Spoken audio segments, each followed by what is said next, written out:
taken so much of this in your stride. You seem so confident. But was there a moment on season 2, any particular scene, you're like, I'm not sure I can do this?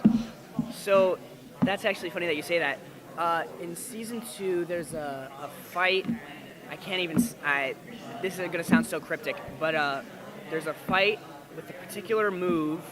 I have to get low on the ground, and we would rehearse it, and I was doing it really, really well. And then when it got down to filming it, it probably took like 12 or 13 takes, and I couldn't, get down to the ground and do my move. And it was probably one of the most frustrating things I've ever experienced in my whole life, but I got it down. But to be quite honest, our stunt coordinator and even outside of stunts, just being able to perform with our show, because I feel so comfortable around everyone, there hasn't been a moment where I've been like, I don't feel comfortable right now, or I don't feel like I have chemistry with this person. Everyone is so closely knitted on our show that with that one moment, except for that one moment, I've felt perfect throughout the whole show. There's never been a scene where I've been like because of this other person, I don't really feel like I did well, or just myself, I don't feel like I did well. Being with the cameraman and the directors and the people on the cast, they make me feel so welcome that it really is a breeze getting to work with them. What's your training schedule like? Yeah, so while we film in Atlanta, we train an hour of stretching a day, either right when you wake up or right when you go to bed, depending on what your call time is. And then throughout the day, we probably do 1 to 4 hours of training with boxing, karate, Muay Thai, Hansudo, like all these different martial arts. And it's a lot of work. It's really hard. I went into the first season being like, I've played tennis for a bunch of years. I did a year of karate. Like, I'm pretty good at basketball. There's no way that karate's gonna kick my butt, And on that first day, I had never sweat more than I had in my whole life. And my body was like, just cry. Like, it hurts. You can cry. Don't be ashamed. And it was like a little slap in the face. But after that, our wonderful stunt coordinator, Hito Koda and Janelle Kerfman, they really are the best at pushing that envelope. And each time we meet, being like, all right, go a little bit further, or try to do the splits, like move my leg just, little by little. So the schedule is rigorous, but the payoff is so large. Because when you see it on screen and you see like, oh, the kick looked exactly how I wanted it to look, it's so worth it.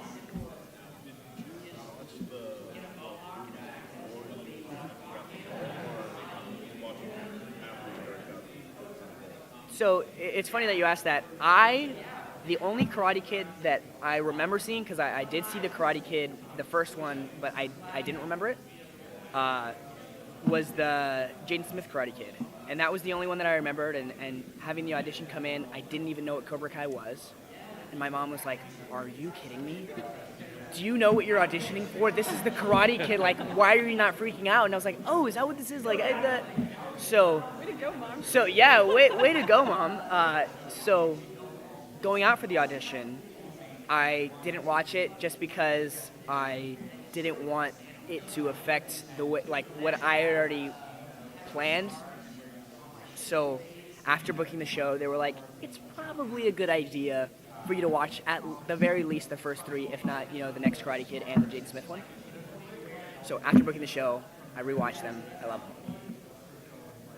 Were you a fan of martial arts films before this? Or was that a genre that you liked? To be quite honest, growing up, I didn't watch a lot of television or movies. It wasn't like my family moved around a lot, and because of that, there just wasn't a lot of time. And my mom was one of those moms that was like, you should be reading 90% of the time. So it never really was. And then when I did watch TV, it was like National Geographic or something educational. Not that martial arts can't be educational, it just never really came up.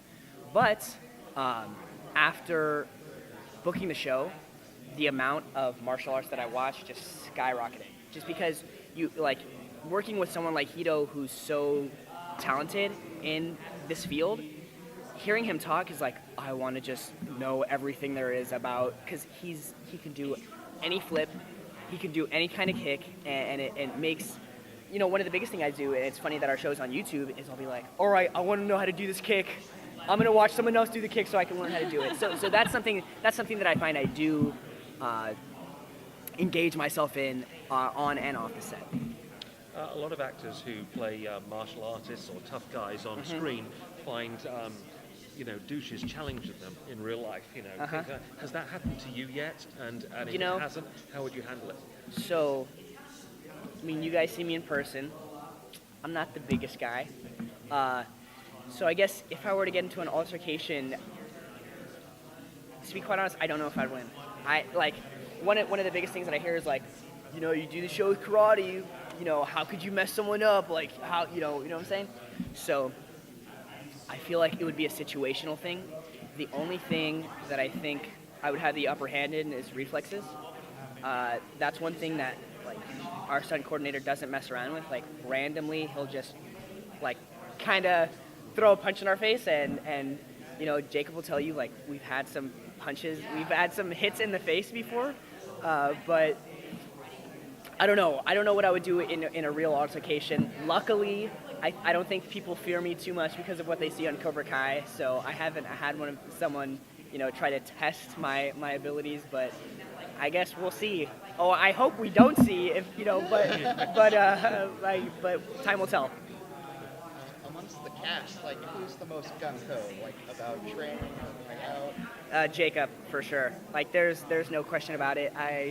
That guy's my brother, and but I make sure not to do any sort. I don't go to the gym with him for that reason, because he'll always be like, "Come on, dude, one more rep, one more." And sometimes that's great. Sometimes it's great to have someone that's like, "Come on, get that last one." You know, his mantra, or I mean, I'm sure he didn't make it up, but it's always like, when you can't do any more, that's when you have to do one more. And I admire him for it, but that guy, his pride is through the roof, and because of that, I make sure I don't spar with him. I make sure I don't do any sort of, you know, that stuff with, because I could be kicking his butt, and something will flip in his head that'll be like, I cannot lose. And he could have both of his arms broken, and he would still be fighting. So he's definitely the most gung-ho out of everyone on the set.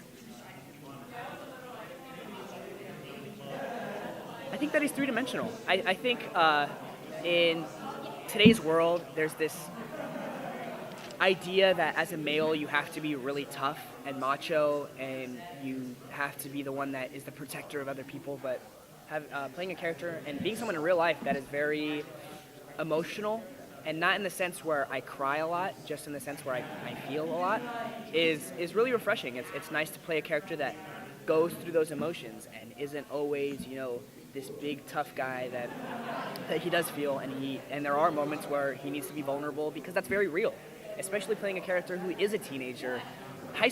That's all high school is, you know, going through this roller coaster of emotions and figuring out how to cope with them, figuring out how to deal with them. And I'm a senior in high school right now, being someone who is going through that right now, it's so refreshing to see that these directors, these writers are writing authentically. And you know, there are moments that it's like, all right, this wouldn't happen at a real school, but for the most part, they're doing things that are very real to the high school experience. Thank you. All right, I think that's all the time we have. Thank you guys so much, man.